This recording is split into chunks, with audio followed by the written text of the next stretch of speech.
2 ദിവസം ലീവ് കിട്ടിയപ്പോൾ ഞാൻ നേരെ എറണാകുളത്തേക്ക് വന്നു. ഇവിടെ എത്തിയപ്പോഴാണ് അറിഞ്ഞത് ഒരു ഹൗസ് വാമിങ്ങിന് പോകാനുണ്ടെന്ന്.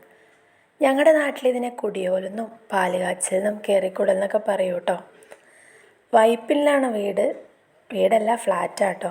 ഏട്ടൻ്റെ കൂടെ മുംബൈയിൽ വർക്ക് ചെയ്ത ചേച്ചിയുടെ ഫ്ലാറ്റാണ്. അപ്പം ഞങ്ങൾ പോകുന്ന വഴിക്കുള്ള കാഴ്ചകൾ നിങ്ങളെ കൂടെ കാണിക്കാമെന്ന് വിചാരിച്ചു. മഴയൊന്നും ഉണ്ടായിരുന്നില്ല, ട്രാഫിക്കും കുറവായിരുന്നു.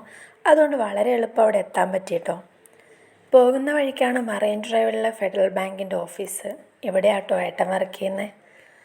അങ്ങനെ മറൈൻ ഡ്രൈവിൻ്റെ കാഴ്ചകൾ വീണ്ടും വീണ്ടും കണ്ടുകൊണ്ട് ഞങ്ങൾ നേരെ വൈപ്പിനിലേക്ക് പുറപ്പെട്ടു. എല്ലാത്തിൻ്റെയും കൂടെ ഒരു ടോ കൂട്ടി പറയാൻ എനിക്ക് ഭയങ്കര ഇഷ്ടമാട്ടോ. അത് ഓവറാകുന്നുണ്ടെങ്കിൽ കമൻറ്റ് ചെയ്താൽ മതിയേ. അങ്ങനെ സുഭാഷ് പാർക്കിലൂടെയൊക്കെ കടന്നുപോയി ഞങ്ങൾ ഏകദേശം സ്ഥലത്തെത്താറായി. അത്യാവശ്യം വലിയ ഫ്ലാറ്റാട്ടോ. പുതിയ ഫ്ലാറ്റാണ്. 18 നിലയുള്ള വലിയ ഫ്ലാറ്റ്. ഇപ്പോൾ പണി കഴിപ്പിച്ചതേ ഉള്ളൂ. അതുകൊണ്ട് എല്ലാ റൂംസിലൊന്നും ആൾക്കാരില്ല. അപ്പോൾ നമ്മുടെ ചേച്ചിയുള്ളത് 16ാമത്തെ നിലയിലാട്ടോ. അപ്പോൾ ലിഫ്റ്റൊക്കെ കയറി ഞങ്ങൾ മെല്ലെ സ്ഥലത്തെത്തി. അപ്പോൾ കയറി വരുമ്പം തന്നെ അവിടെ വെൽക്കം ഡ്രിങ്ക് ഉണ്ട്. അപ്പോൾ വീടിൻ്റെ വാതിലൊക്കെ അത്യാവശ്യം പൂക്കളൊക്കെ വെച്ച് അലങ്കരിച്ചിട്ടുണ്ട്. ഇത് നമ്മുടെ ക്യാമറമാൻ ചേട്ടനാട്ടോ. ഇവരെ ഞാൻ മത്സരിച്ച് ഫോട്ടോ എടുക്കുമായിരുന്നു. അങ്ങനെ അകത്തോട്ട് കയറി. നല്ല വിശാലമായിട്ടുള്ള 3 BHK ആണ്. 3 ബെഡ്റൂമുണ്ട്. അല്ല, ഓരോ റൂം ഞാൻ നിങ്ങളെ കാണിച്ചു തരാം. ഒന്നാമത്തെ റൂം ഇതാണ്. അതിനുശേഷം ഒരു ചെറിയ ഹോളുണ്ട്. പിന്നെ നമ്മൾ നേരെ കയറിപ്പോകുന്നത് കിച്ചണിലോട്ടാണ്. പൂജയും പരിപാടിയൊക്കെ കഴിഞ്ഞതുകൊണ്ട് അതിൻ്റെ സാധനങ്ങളൊക്കെ അവിടെ വെച്ചിട്ടുണ്ട് കേട്ടോ. ഈ സെറ്റ് സാരി കൊടുത്തിരിക്കുന്നതാണ് കേട്ടോ ചേച്ചി. ഇത് 2ാമത്തെ റൂം. അങ്ങനെ ചേച്ചിയുടെ കൂടെയുള്ള ഇവരെല്ലാം ഫെഡറൽ ബാങ്കിൽ വർക്ക് ചെയ്യുന്നവരാണ്.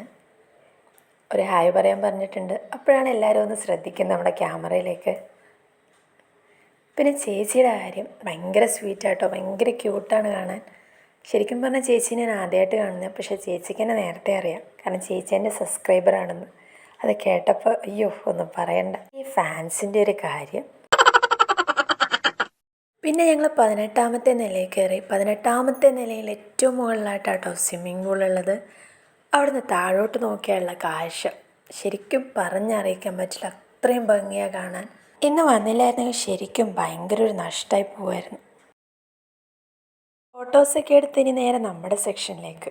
ഇവിടെ അപ്പവും ബീഫിൻ്റെ സ്റ്റൂവും ചിക്കൻ ഫ്രൈഡ് റൈസും ചിക്കൻ റോസ്റ്റും സലാഡും അച്ചാറും പപ്പടവും പിന്നെ വെജുകാർക്ക് പനീർ കറിയും വെജ് ഫ്രൈഡ് റൈസും വെജ് സ്റ്റൂവും ഗുലാബ് ജാമുനും അതുപോലെ ലാസ്റ്റ് ഐസ്ക്രീമും എല്ലാം കൂടെ കഴിച്ച് ഹാപ്പി ആയിട്ട് വീട്ടിലോട്ട് വന്നു.